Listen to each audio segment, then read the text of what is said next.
Right. It's a loophole. Yes. It basically, the government-funded NGOs are a way to do things that would be illegal if they were the government, but are somehow made legal if it's sent to a so-called nonprofit. But these nonprofits are then used to, people cash out these nonprofits. They become very wealthy through nonprofits. They pay themselves enormous sums through these nonprofits. It's so insane that that's been going on for so long. It's a gigantic scam, like one of the biggest, maybe the biggest scam ever. And how many NGOs? I think there's a total number of NGOs, probably millions, but in terms of large NGOs, tens of thousands. It's actually kind of a hack to the system where someone can get an NGO stood up for a fairly small amount of money. Like George Soros was really good at this. So he figured out that you could leverage a small amount of money to create a nonprofit, then lobby the politicians to send a ton of money to that nonprofit, so you can take what might be, $10 million donation to a nonprofit to create a nonprofit and leverage that into $1 billion NGO.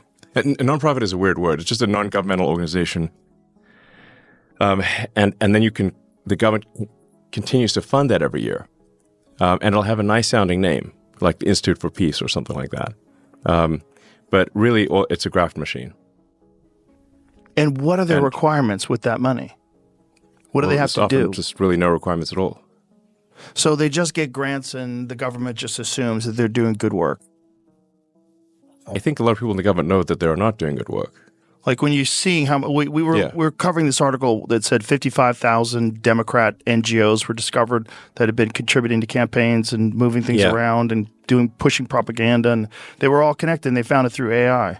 That you have to go through steps and steps and steps to figure out where the money's coming from. Mm-hmm. Oh, it's all funneling down to this group, and this group does that. And it's a giant propaganda machine, a giant regime change machine. Yes.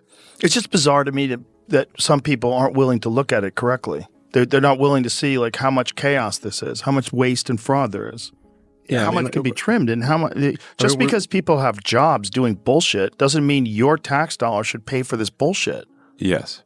We found just with a basic search of the Social Security database that there were 20 million dead people marked as alive. But were they getting money? Some of them are getting money. What percentage of them? It isn't clear. We're actually trying to run this through. I was trying to get an answer right before the show. What it looks like is that most of the fraud is not coming from Social Security payments directly, but because they're marked as alive in the Social Security database, that they can get disability, unemployment, sort of fake medical payments, and other things because they're marked as alive in the Social Security database. Mm. So it looks like it's a bank. The fraud is a bank shot, essentially.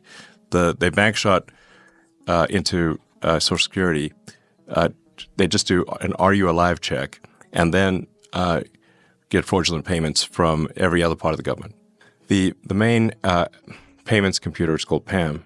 That's responsible for almost $5 trillion of payments a year, roughly $1 billion an hour.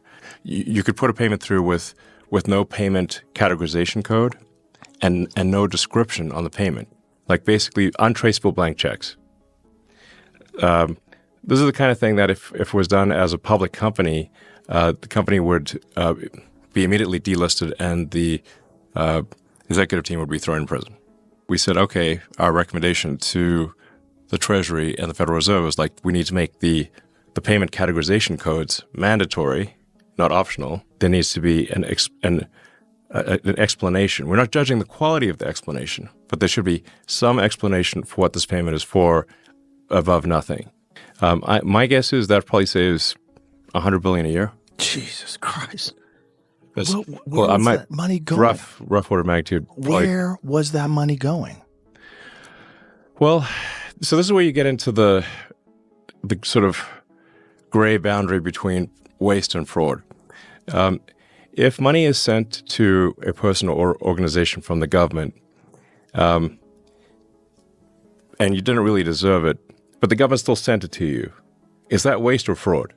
I mean, there's a lot of payments that where someone just approved the payment, but then that payment officer changed jobs or retired or died, and the payments just keep going.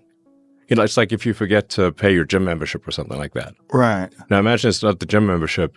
You said your gym membership's $20 billion a year or something, you know, but they forgot to turn it off. That's happening at scale in the government. Jesus It's totally Christ, nuts, is what I'm saying. So insane. Yes, it's totally insane. Send me a picture of the thing. Like, you could literally have AI generate the picture. But if you're not even willing to try to trick me, then we're like not going to send the money, okay?